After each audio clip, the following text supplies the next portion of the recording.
지난 주일 이 은혜배에 오셨던 분들은 기억하실런지 모르겠습니다. 제가 설교하기 전에 배우자 아내에게 정말 잘하면 좋겠다, 제가 깨달은 바를 말씀을 드렸었는데, 이후에 어떤 분께서 굉장히 강조를 더 해줬으면 좋겠다 이런 마음이셨던 것 같아요. 일부에도 말씀을 오늘은 드렸는데 지난주에 일부는 그 말씀 안 드렸었고요. 이제 목사로 목회를 하다 보니까 한 분의 죽음의 자리에 그 자리를 또 소중하게 여기고 가서 예배하고 이제 가족들을 만나기도 하고 그러는데, 그때마다 그런 순간이 되면 사람들은 누구나 다 후회를 하는 것 같습니다. 야, 됐어, 만족해, 이러는 분이 없고 다 아무리 열심히 애썼어도 후회합니다. 조금 더 잘할 걸, 더 잘해드릴 걸, 이런 마음들을 누구나 갖더라고요. 여러분 곁에 지금 배우자 함께 앉아 계시고, 또 혹은 자녀와 함께 계시기도 하고, 부모님이 요 같은 공간에 계시기도 하고 이러실 텐데, 또 혹은 가족들이 아직 예수 안 믿거나 이런 분도 계실 거고, 어쨌든 믿고 안 믿고를 떠나서 우리 가족들에게 최선을 다해서 사랑하고 섬기고 또 따뜻하게 말을 하고 그렇게 마음 써주시고 이렇게 살아가시면 좋겠습니다. 사도행전 10장에 지난주 말씀에 보면 기도하고 있던 베드로에게 하나님이 환상을 보여주셨습니다. 환상도 보여주시고 음성도 들려주셨는데, 그 환상은 하늘이 열리고, 그리고 하늘에서 보자기 같은 것이 내려오죠. 그리고 보자기 같은 그 그릇에 온갖 부정한 짐승들, 또 기는 것, 공중에 나는 것들이 담겨져 있었고, 하나님이 말씀하시기를 잡아서 먹어라. 근데 베드로는 그럴 수 없습니다. 제가 먹어본 적이 없습니다. 속되고 깨끗하지 않은 것을 먹지 않겠습니다, 이렇게 말을 했죠. 그때 하나님께서 하나님이 깨끗하게 하신 것을 내가 속되다 하지 말라 말씀하셨고, 이 환상이 3번 반복됐습니다. 3번이나 똑같은 환상이 반복이 됐는데, 여러분 신앙생활하고 계신 여러분들에게 하나님이 어떤 환상을 보여주셨는데 똑같은 환상을 3번을 보여주셨다, 한번 생각을 해보십시오. 여러분 마음에 어떤 생각이 드시겠습니까? 분명히 특별한 뭔가 있는 것 같은데 이게 뭐지?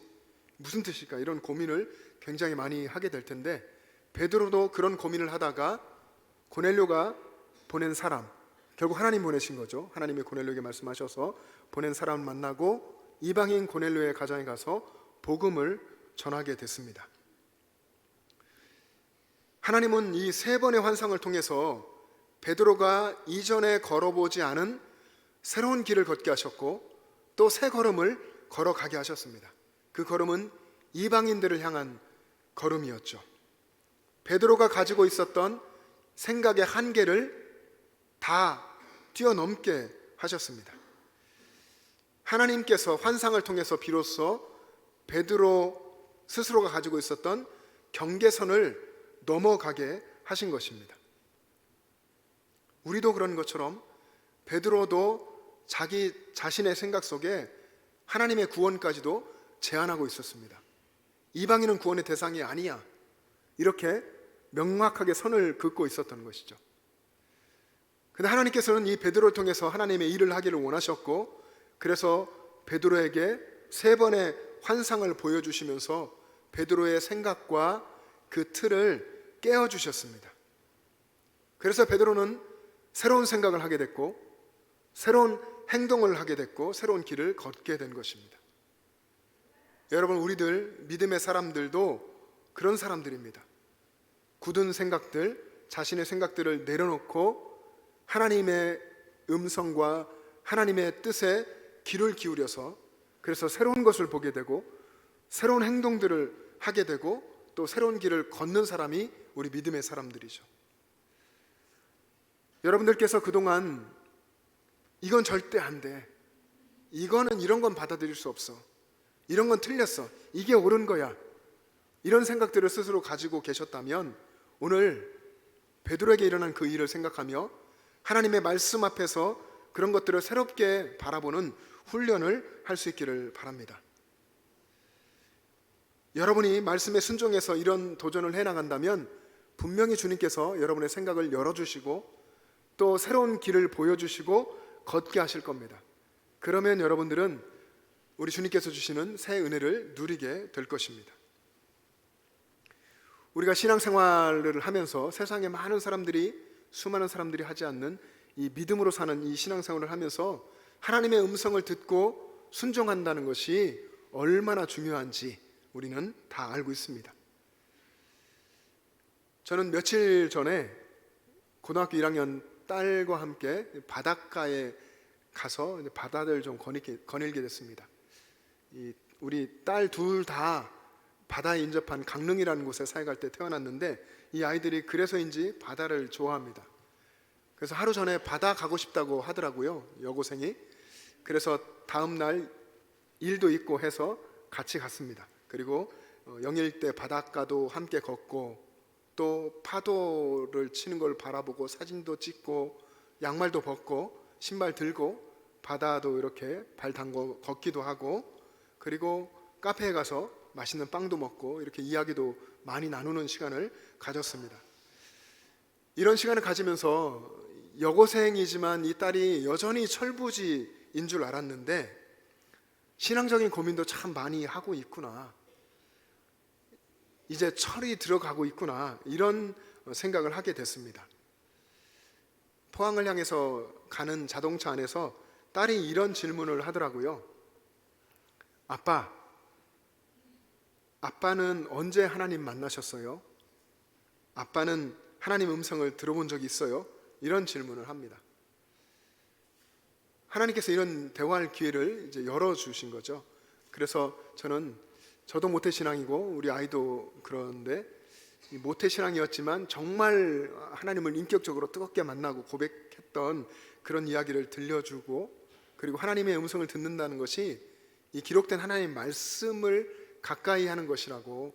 그래서 지난 수요일에 예배 오셨던 분들은 아시겠지만 요한복음 1장 1절 말씀, 이 말씀은 곧 하나님이시니라. 이 기록된 성경이 옆에 계시는, 같이 계신 하나님이시고 하나님 말씀으로 이야기하신다, 이런 이야기를 함께 나누었습니다. 근데 여러분, 신앙생활 하고 계시는 여러분들, 여러분의 자녀나 손주가 여러분에게 이런 질문을 한다면, 아빠, 엄마, 할아버지, 할머니, 하나님의 음성을 들어보신 적 있어요? 이런 질문을 하고 여러분이 그 질문 받으면 여러분 어떻게 대답하시겠습니까? 하나님의 음성을 들으며 신앙생활을 한다고 하는 것은 우리 신앙인들의 최대 관심사다라고 해도 틀린 말이 아닐 겁니다. 어떤 사람이 하나님의 음성을 듣기 위해서 하나님 앞에 기도했습니다. 하나님, 오늘 또 제게 말씀해 주십시오. 간절하게 기도하고서 성경을 펼쳤습니다. 성경을 펼쳤더니 성경에서 펼친 곳에서 마태복음 27장 5절 말씀이 눈에 들어왔습니다. 유다가 은을 성소에 던져놓고 물러가서 스스로 목매어 죽은지라. 이쯤 이야기 나오니까 들어본 것 같죠? 들어본 이야기일 텐데 더 들어보십시오.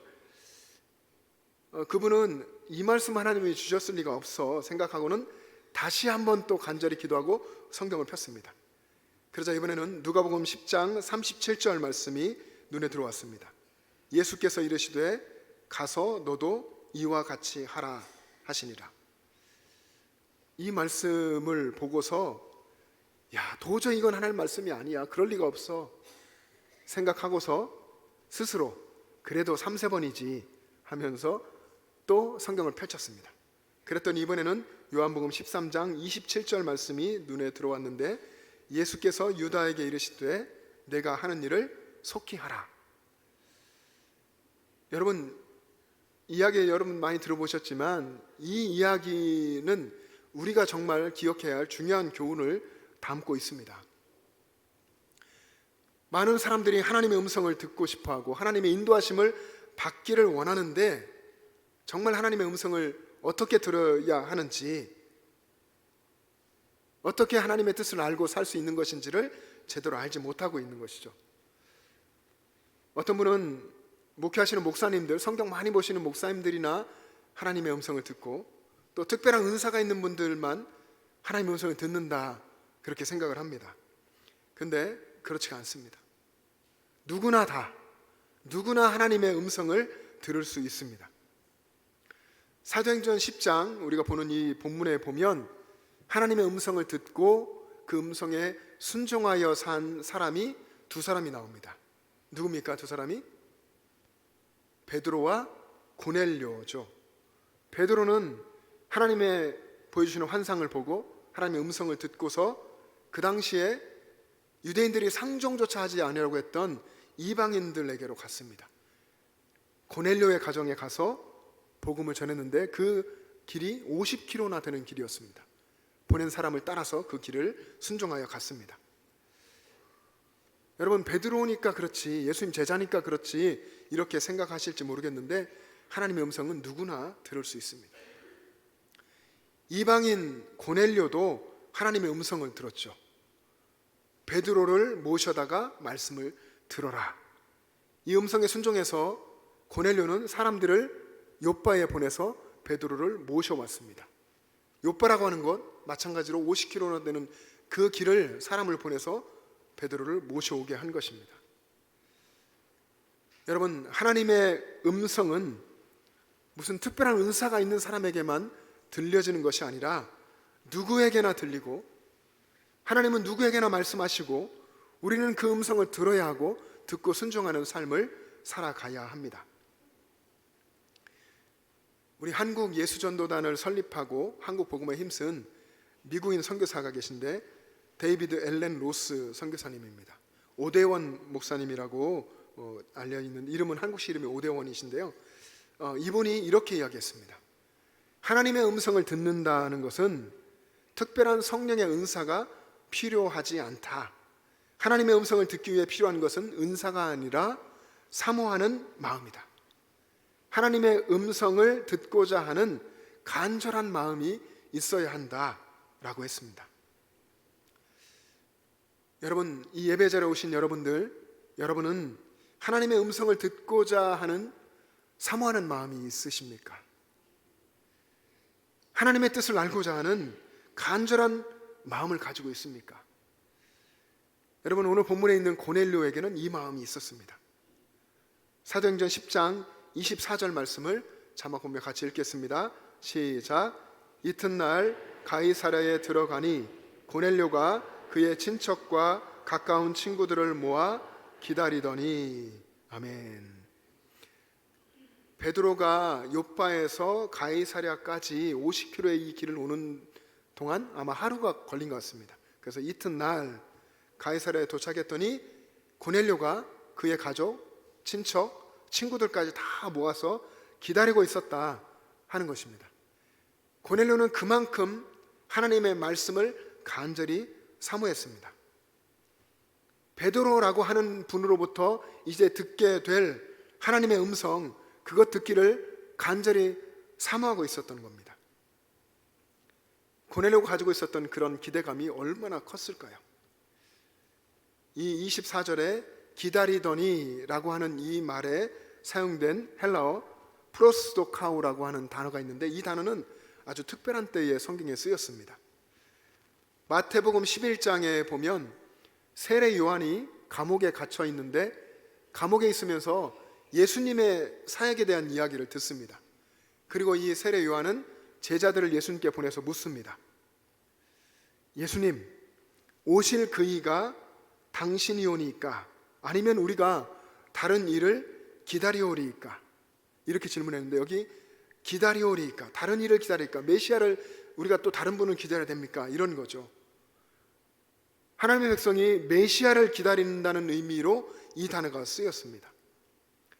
누가복음 8장에도 쓰였는데 거기에는 예수님을 따르는 수많은 무리들이 예수님이 오시기를 기다렸다. 예수님이 오셔서 병든 자들을 치유하시기를 기다렸다 할 때에 이 단어를 썼습니다.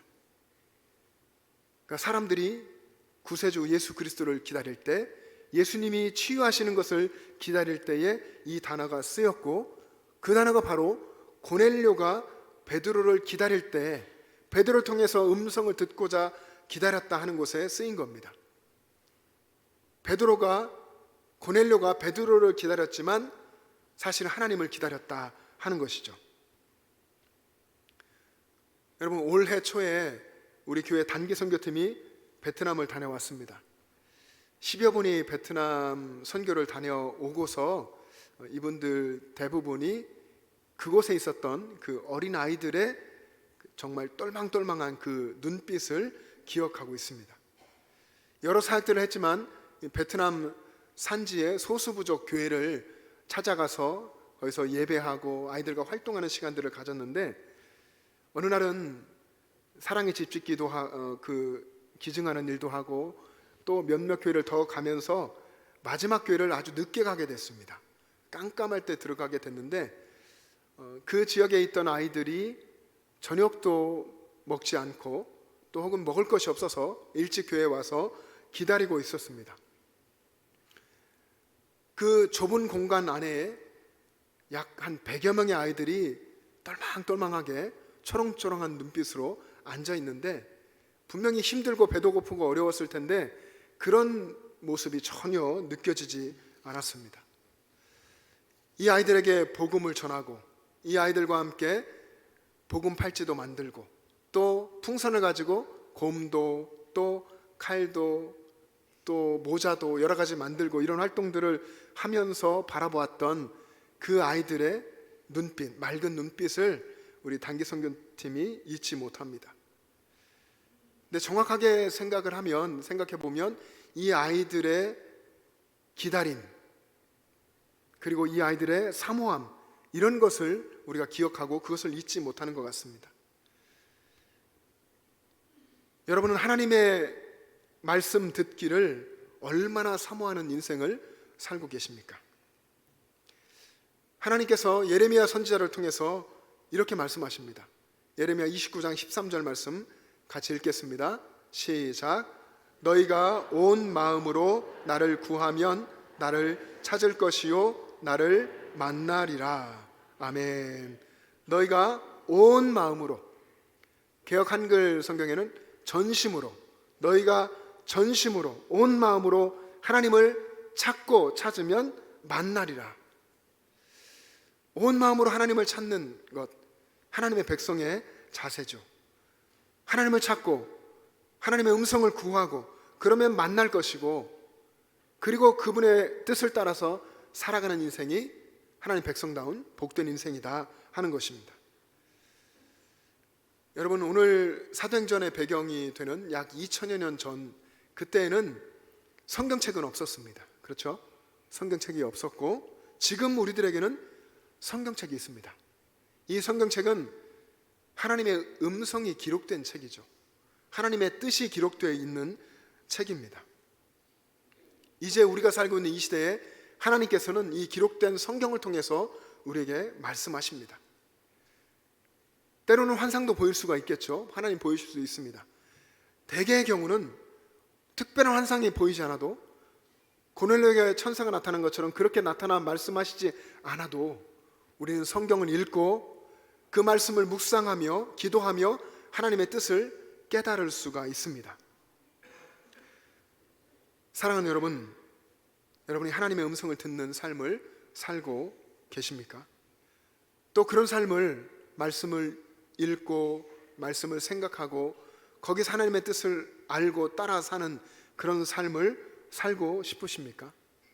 그러면 우리가 은연중에 가지고 있는, 하나님이 뭔가 특별한 일을 해주시겠지, 환상도 보여주시고 천사도 보내서 말씀하시고 그런 일이 있겠지, 그러면 내가 뭘 해야지, 이렇게 생각하지 마시고 성령의 감동으로 기록된 이 성경책, 하나님의 말씀을 읽고 묵상하는 삶을 살아가시기를 바랍니다. 여러분 곁에는 하나님의 이 생명의 말씀이 있습니다. 근데 안타깝게도 사실 세상에 믿는다는 수많은 사람들이 곁에 성경은 가지고 있지만 그 하나님의 말씀을 귀하게 여기지 않고 읽지 않고 또 사모하지도 않는 사람들이 참 많습니다.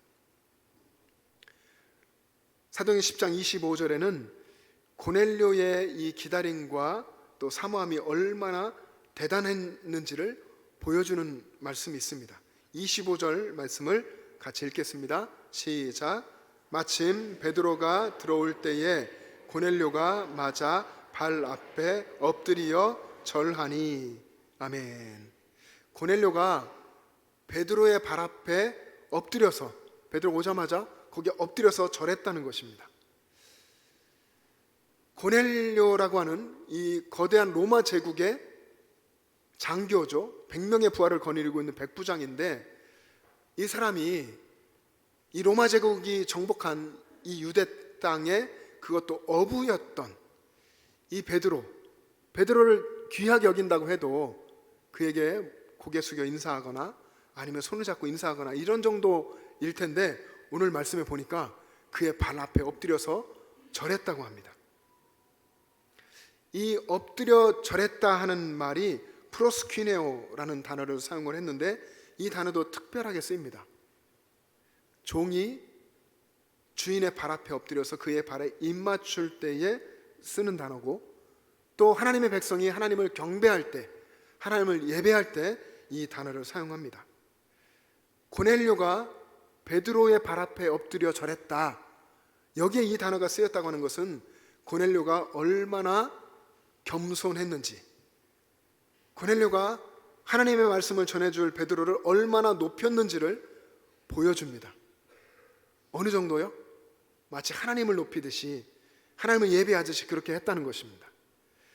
그런데 더 놀라운 것은 베드로의 반응입니다. 26절 말씀을 또 같이 읽습니다. 26절 시작. 베드로가 일으켜 이르되 일어서라, 나도 사람이라 하고. 베드로가 만류하는 거죠. 이렇게 하면 안 됩니다. 일어서십시오. 저도 사람입니다.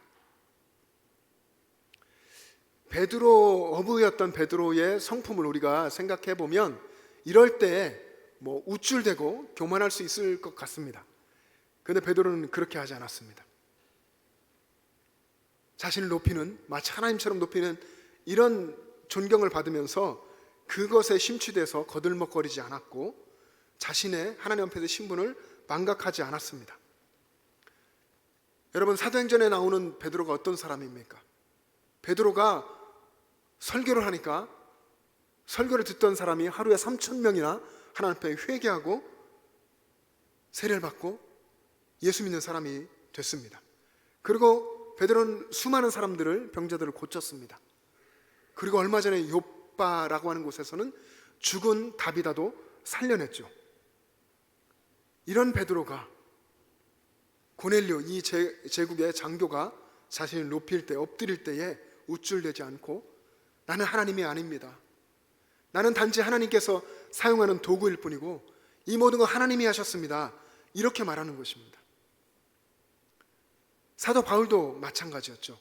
사도행전 14장에 가면 바울과 바나바가 루스드라에서 사역을 합니다.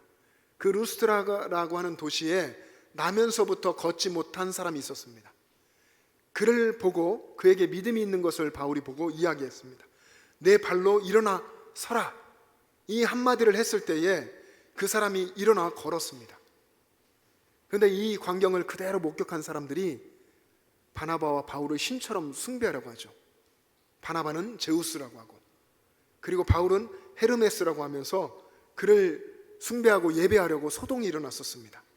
그때에 사도행전 14장 14절과 15절에 보면 이렇게 기록되어 있습니다. 두 사도 바나바와 바울이 듣고 옷을 찢고 무리 가운데 뛰어들어가서 소리질러 이르되, 여러분이여 어찌하여 이러한 일을 하느냐, 우리도 여러분과 같은 성정을 가진 사람이라. 우리도 사람이라. 하나님만 영광 받으셔야 한다. 이런 이야기를 바울과 바나바도 한 것입니다. 바나바와 바울이 우리도 여러분과 같은 성정을 가진 사람입니다. 베드로가 나도 사람입니다. 여러분, 이 겸손한 고백, 우리들이 해야 될 고백입니다. 베드로 그리고 바나바와 바울이 했던 이 겸손한 고백이 오히려 우리 믿는 사람들의 위대함입니다. 겸손한 고백, 이것이 정말 우리가 해야 될, 우리는 하나님의 쓰임받는 도구일 뿐입니다, 이런 고백이 가장 위대한 신앙의 고백이라는 것입니다. 이 위대한 믿음의 사람 베드로 앞에서 고넬료가 이런 말을 합니다. 오늘 우리가 읽었던 본문인데 33절을 같이 읽겠습니다. 시작. 내가 곧 당신에게 사람을 보내었는데 오셨으니 잘하였나이다. 이제 우리는 주께서 당신에게 명하신 모든 것을 듣고자 하여 다 하나님 앞에 있나이다. 아멘. 이제 우리는 당신을 통해서 하나님이 말씀하시는 것을 듣고자 다 하나님 앞에 있습니다. 고넬료는 알았던 것 같습니다. 아직 복음을 듣지 못한 상태이지만 고넬료는 알았던 것 같습니다.